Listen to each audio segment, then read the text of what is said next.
Jak dodać opinię Google na swoją stronę internetową opartą na WordPressie?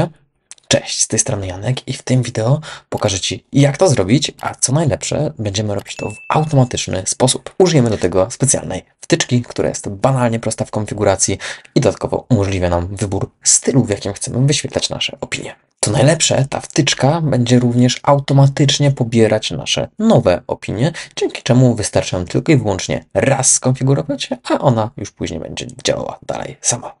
Skoro jesteś właścicielem strony internetowej opartej na WordPressie, to koniecznie obserwuj mój profil po więcej tego typu porad.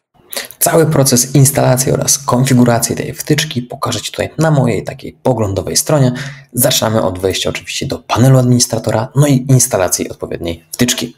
Więc wybieramy z lewego bocznego menu tutaj wtyczki, a następnie dodaj nową, dodaj wtyczkę. Teraz musimy jej wyszukać. Jest to bardzo proste, bo wystarczy tutaj po polsku nawet wpisać recenzję Google, opinię Google i od razu powinna nam wyskoczyć ta odpowiednia wtyczka. Tak jak widzisz, tutaj mamy widget do recenzji Google i instalujemy właśnie tą wtyczkę.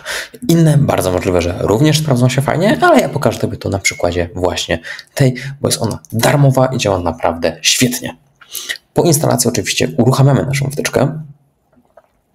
I od razu powinien nam się pokazać tutaj taki poziom konfiguracji, panel konfiguracji. Musimy tutaj wybrać opcję połącz. Klikamy sobie w to i teraz w tym okienku, mam nadzieję, że ona się tutaj nagrywa, wybieramy sobie nazwę naszej firmy. Musimy jej wyszukać. Możemy wpisać nazwę, możemy podać też miejscowość, kilka danych, żeby było łatwo to wszystko tutaj znaleźć. Ja podam tutaj przykład mojej firmy, moich klientów z branży OZE. OK, i tak jak widzisz, jest tutaj już fajnie zaczytane. Robimy tutaj connect, połącz. I po chwili zaraz te wszystkie opinie powinny być tutaj załadowane. Super, tak jak widzisz, te opinie są już tutaj dostępne. No i lecimy dalej do konfiguracji. Teraz możemy sobie wybrać tutaj, jaki chcemy, aby był styl właśnie tego suwaka. Mamy suwak 1, czyli po prostu takie standardowo wyglądające, przesuwające się opinie.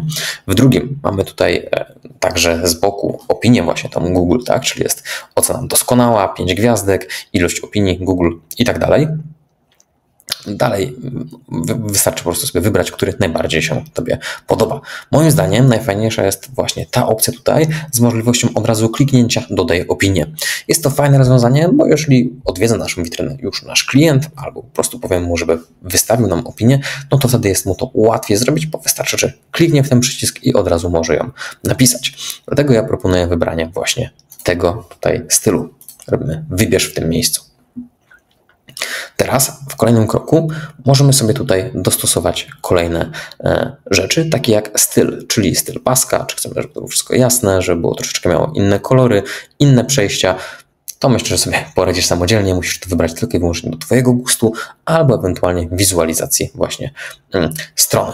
To ostatnie czarne może być fajne, aczkolwiek no, tak jak mówię, zależy jaką masz oprawę graficzną swojej strony, może to być różnie prezentowane. Możemy dla przykładu użyć właśnie na przykład tej tutaj opcji na czarnym tle. Dobra, mamy już tutaj w zasadzie wszystko wybrane. Teraz pozostało nam tylko tutaj opcję filtrowania. Możemy robić filtrowanie opinii, aby pokazywały wszystkie opinie, albo aby pokazywało tylko jakieś bardzo dobre opinie, czyli na przykład 4-5 gwiazdkowe, albo tylko 5 gwiazdkowe i tak dalej. W kolejnym miejscu wybieramy język.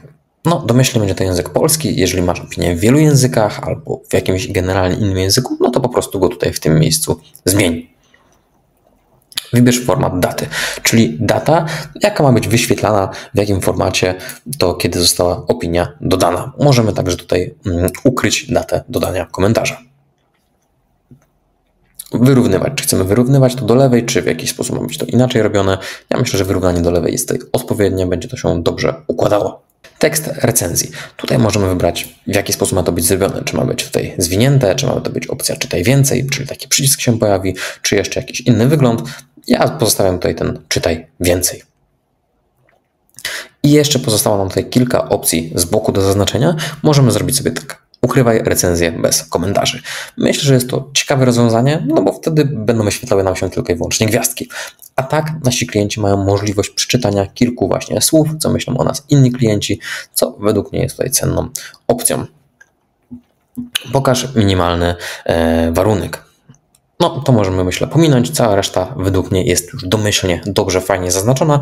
Jeżeli chcesz, to po prostu sobie tutaj zaznaczaj i odznaczaj dane opcje. Jak widzisz, od razu tutaj się całość przeładowywuje, bo zmieniliśmy ustawienia, więc bardzo, bardzo fajnie. Wróćmy do tych domyślnych ustawień. No i co? Pozostało nam tutaj tylko i wyłącznie to zapisać. Tutaj muszę przesunąć moją kamerkę. No i mamy zapisz i pobierz kod. Teraz dostaliśmy właśnie nasz short code, który musimy umieścić na stronie. Tutaj klikamy sobie od razu skopiuj do schowka. No i jeśli nie wiesz teraz, co zrobić z tym shortcodem albo co to jest shortcode i jak go dodać, to tu podpinam wideo, w którym pokazuję, jak się właśnie korzysta z shortcodów, zarówno właśnie w Elementorze, jak i w edytorze bloków, czy też podczas tworzenia artykułów na swoim blogu, na swojej stronie. A oto jest właśnie strona moich klientów. Zobacz, jak wygląda tutaj właśnie to miejsce z opiniami. Według mnie fajnie się to prezentuje. Te opinie można tutaj przewijać, można je wszystkie zobaczyć. Także widget spełnia swoją rolę. Jeśli masz jakiekolwiek pytania związane z tworzeniem stron internetowych, czy też marketingiem, to śmiało zadaj je w komentarzu, a ja postaram się Tobie pomóc. Do zobaczenia w kolejnym wideo. Cześć!